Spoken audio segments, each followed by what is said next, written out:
Hola, hola, hola, esto es El Faro Informativo. Bienvenidos una vez más al canal que te guía diariamente hasta las mejores noticias del acontecer nacional. Con el mayor de los descaros, el número 2 del chavismo felicitó públicamente a los representantes de las agresiones realizadas este miércoles en contra del presidente interino de Venezuela y de algunos diputados opositores que se encontraban en su compañía. Esto es una verdadera falta de respeto a los derechos humanos y a los organismos internacionales que luchan por ella. Quédate con nosotros para que conozcas más a fondo los detalles espantosos de las acciones que Diosdado celebró y conoce con nombre y apellido quiénes están detrás de todo esto. Por supuesto, antes de comenzar, no olvides suscribirte a nuestro canal y si te gusta nuestra labor, no dejes de hacérnoslo saber regalándonos un like. Me siento orgulloso de ustedes. Esas fueron las palabras con las que el presidente de la Asamblea Nacional Constituyente celebró el accionar de los grupos paramilitares que atentaron contra los parlamentarios para impedir su ingreso al Palacio Legislativo, mientras advirtió que, si nos toca defender esta asamblea, lo vamos a hacer. Como era de esperarse, el régimen de Nicolás Maduro utilizó a sus grupos de choque para impedir el ingreso de la oposición al hemiciclo. A través de militares y paramilitares bloqueó la entrada de la Asamblea Nacional Venezolana y disparó contra vehículos que trasladaban a diputados opositores para impedir la sesión que iba a ser presidida por Juan Guaidó.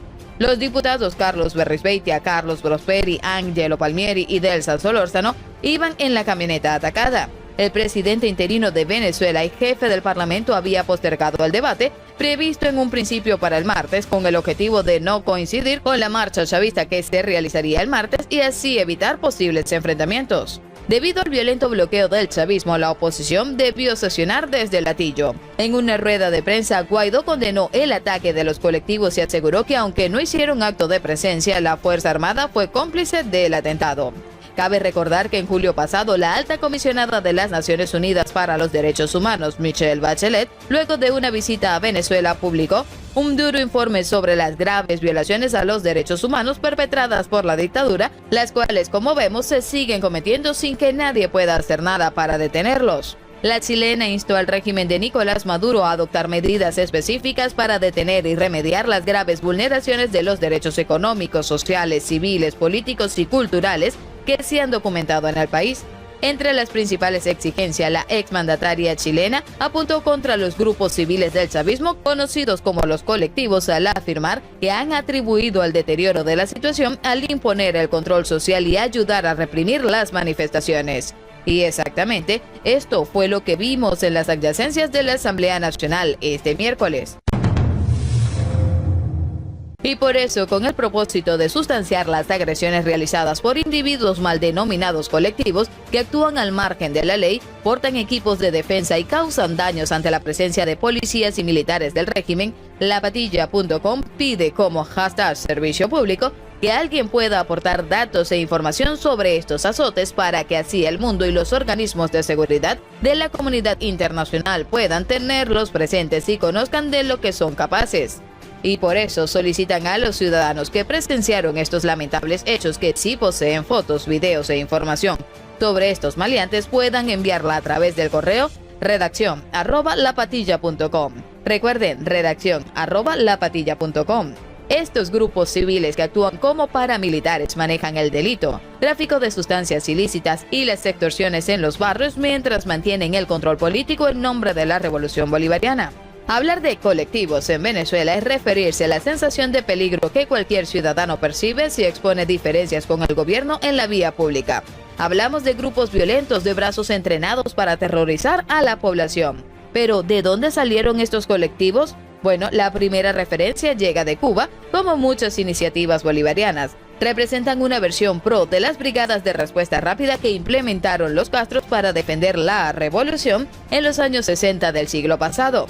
En la incipiente época de Hugo Chávez los llamaron círculos bolivarianos. De aquella época sobresalieron nombres como el de Lina Ron, que pasó a la historia como una de las primeras seguidoras del chavismo que prometió plomo a los que se opusieran al gobierno. Como antecedentes geográficos de lo que hoy se conoce como colectivos, hay que mencionar a la parroquia Sucre de Catia, en Caracas, reducto de los Tupamaros, un movimiento de izquierda que nació a finales de 1970 y se constituyó como el brazo armado que defendía a los trabajadores. Ante los ojos de las autoridades se denominaron Movimiento Revolucionario de los Trabajadores, pero su accionar en las barriadas de la capital de Venezuela los posicionó como los que realmente son: tendencias unificadas para alcanzar el Movimiento de Acción Revolucionaria Organizada, Tupamaro. El fundador y vocero principal es José Pinto, y desde el año 2004, cuando legalizaron el partido político Tupamaro, este hombre del barrio 23 de enero ofrece ruedas de prensa semanalmente en las que cuestiona al imperialismo, a la empresa privada, a la oligarquía y a las posturas blandas del gobierno. Se hacen llamar comunistas y de extrema izquierda. El auge de los colectivos también se le adjudica a los Tupamaros y el poder de incidencia que ejercen en el gobierno de Nicolás Maduro. En el 2013, recién asumió la presidencia del país, Maduro decidió hacer un trato con las bandas criminales y creó las zonas de paz, territorios de alta peligrosidad en las que, a cambio de dejar equipos de defensa, el gobierno garantizaba que la policía no hiciera intervenciones en estas localidades. Sin embargo, después de infinitas denuncias, la política fue desechada y se desató un enfrentamiento que hoy continúa entre los criminales apoderados de barriadas enteras y las fuerzas especiales de la policía y el ejército, que también son cuestionadas y se les acusa de cometer ejecuciones extrajudiciales en contra de jóvenes de los sectores más empobrecidos del país. El 7 de octubre del 2014, el antiguo ministro de Interior, Miguel Rodríguez Torres, decidió intervenir el barrio 23 de enero de Caracas y esa acción le costó el puesto. Fue destituido del cargo y hoy, por más razones, este hombre está en la cárcel, a pesar de haber sido el arma secreta de Hugo Chávez y de haber creado el sistema de inteligencia en que se convirtió el Servicio Bolivariano de Inteligencia Nacional, mejor conocido como el SEBIN. El colectivo Tupamaro mostró poder, mucho poder en aquella acción. En la mañana de ese día, a las 10:40, el líder del movimiento 5 de marzo colectivo, José Odremán Dávila, responsabilizó en Televisión Nacional al ministro de Interior, Justicia y Paz, Miguel Rodríguez, de cualquier atentado en contra de su vida. A las 11:50 de esa misma mañana, Odremán cayó en un enfrentamiento con la Brigada de Acciones Especiales BAES y la Autoridad contra la Irregularidad. Esa vez ganó la segunda y Miguel Rodríguez Torres acabó con su carrera en el gobierno. Después se hizo opositor y hoy, como ya le habíamos dicho, se encuentra en prisión. Siempre que se habla de colectivos, el sinónimo se pasea en una furgoneta. En los últimos años abundan las denuncias que así lo hacen presumir. El 12 de febrero de 2014, en el marco de las primeras protestas generalizadas contra Nicolás Maduro, terminaron con la vida de Basil da Costa, un estudiante, pero también a Juan Montoya, un seguidor del gobierno. Su hermano Johnny Montoya asegura que los responsables son colectivos. Aunque actúan bajo el pecho protector del gobierno, la relación de los colectivos con las autoridades depende del día, la hora, las circunstancias y los dolientes, así como ocurrió con Miguel Rodríguez Torres, a quien le llegó la mala hora. En Venezuela, cada estado, cada ciudad, cada municipio, cada parroquia y cada barrio tienen un referente revolucionario y dependerá de la posición que jueguen al tablero de poder, la permisividad con la que actuarán los grupos armados de estos territorios. No existe una estructura homogénea, hay lucha de intereses y controles. Este 2019, por ejemplo, la lupa se posa sobre las fronteras en el estado Táchira, manda Freddy Bernal, hombre policía que se pasea por los pueblos con la batuta de ser el protector designado por Nicolás Maduro.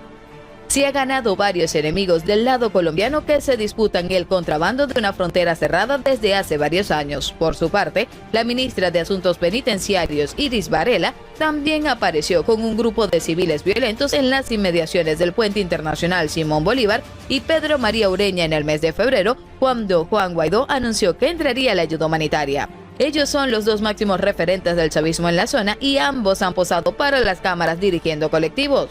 Con esta interesantísima información, que es una verdadera muestra de las innumerables violaciones a los derechos humanos, nos despedimos por el día de hoy. Y antes de retirarte, no olvides dejarnos tus comentarios porque siempre los tomamos en cuenta para seguir mejorando día a día y traerte la información de tu interés. No olvides tampoco dejarnos un like si te ha gustado este video y comparte con quien puedas. Chao, chao. Esto fue El Faro Informativo.